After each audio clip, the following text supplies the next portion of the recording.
अस्सलाम वालेकुम रहमतुल्लाह।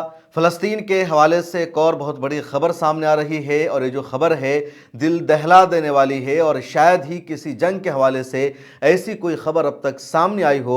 वह ख़बर यह है कि फ़लस्तीन में यानी गज़ा पट्टी में इसराइली हमले में शहीद होने वालों को जो काउंट किया जा रहा था, जो नंबर सामने आ रहे थे, वो नंबर्स बहुत कम हैं।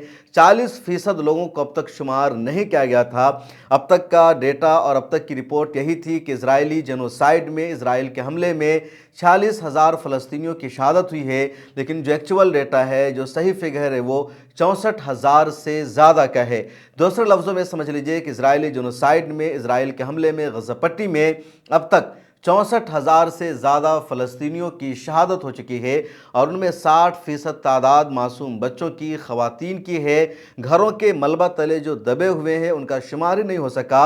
और ये जो रिपोर्ट है इंटरनेशनल ऑर्गेनाइजेशन के ज़रिए सामने आई है, उनकी रिपोर्ट है, लेकिन इस रिपोर्ट को सही हमास ने भी करार दिया है। अल-क़स्साम ब्रिगेड ने अपने चैनल के ज़रिए इस रिपोर्ट को पेश किया है। इस रिपोर्ट की पूरी तफसील हम आपको आगे बताएंगे। इधर अभी कुदस न्यूज़ नेटवर्क की एक और बड़ी अपडेट सामने आई, जिसमें कुदस न्यूज़ नेटवर्क के ज़रिए बताया गया कि अल-क़स्साम ब्रिगेड के एक हमले में इजराइल के 4 से ज़्यादा आर्मी की हलाकत हुई है और इस खबर को इंटरनेशनल मीडिया ने भी पेश किया है। और जो रेजिस्टेंट फोर्सेस है उनकी तरफ से इजराइल पर हमला लगातार जारी है, मुकाबला जारी है, उसकी भी आगे तफसील बताएंगे। लेकिन जो स्टेटमेंट जारी किया गया है अल-क़स्साम ब्रिगेड की तरफ से, उसमें कहा गया कि इजराइल और हमास के तनाज़ुर में फ़लस्तीनियों की बराह रास्त शहादतें 40% कम गिनी गई है। मरने वालों की एक्चुअल तादाद 64,000 से ज़ायद है। गज़ा पट्टी में सेहत की देखभाल का बुनियादी ढांचा तबाह होने के बाद मुफस्सल रिकॉर्ड नहीं रखा जा सका।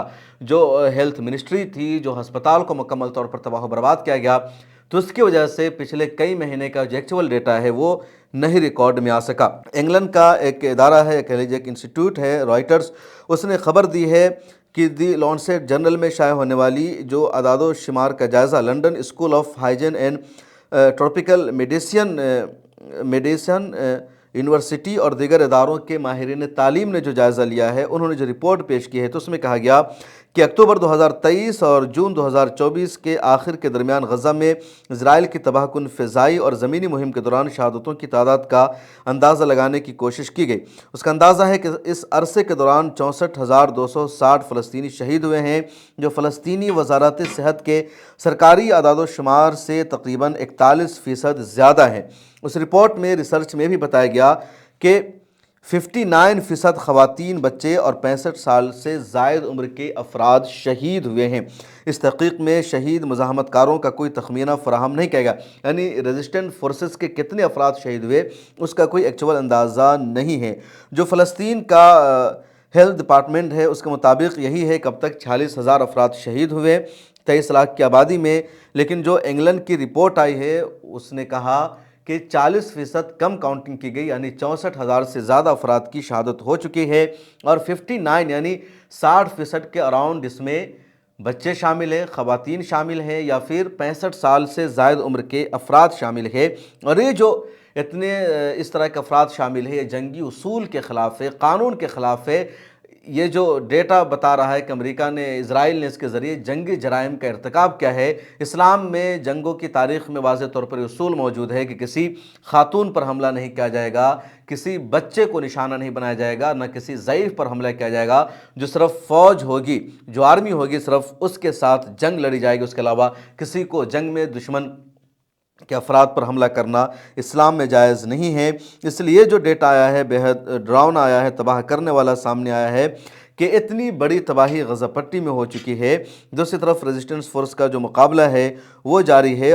कुदस न्यूज़ नेटवर्क की जो ताज़ा तरीन रिपोर्ट है आप स्क्रीन पर भी देख सकते हैं कि 4 इजरायली सोल्जर्स को कत्ल किया गया है और 30 ज़ख्मी हो गए हैं और ये पूरा गज़ा पट्टी में हुआ और पिछले 24 घंटे के दौरान हुआ है। आप देख भी सकते हैं कि report shared by settlers groups on social media claim that 4 Israeli soldiers have been killed and 30 others injured during intense battles with Palestinian resistance forces in Gaza over past 24 hours. तो पिछले 24 घंटा में 30 से ज़्यादा इजरायली आर्मी ज़ख्मी हो गई है, 4 की मौत हुई है। एक बड़ी अपडेट है और एक ऐसे वक्त में जब इजराइल पूरी ताकत से गज़ा पट्टी पर हमला कर रहा है, गज़ा पट्टी को चारों तरफ से तबाह व बर्बाद कर दिया गया है, छुपने की कोई जगह नहीं है, इन सब के बावजूद भी रेजिस्टेंस लगातार जारी है और 30 से ज़्यादा इजरायली आर्मी के लोगों ने ज़ख्मी कर दिया है और लगातार इस तरह की रिपोर्ट सामने आ रही है।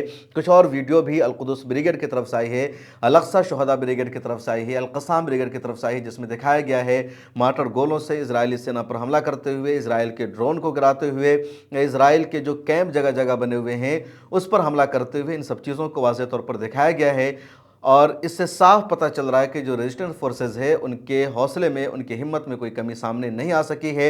होस्टेज को आज़ाद कराने की इजराइल लगातार कोशिश कर रहा है, लेकिन अभी तक उसमें कामयाबी नहीं मिल सकी। जंगबंदी और सीज़ फायर के लिए बातचीत जारी है, लेकिन अभी तक कोई हतमी ऐलान नहीं हो सका।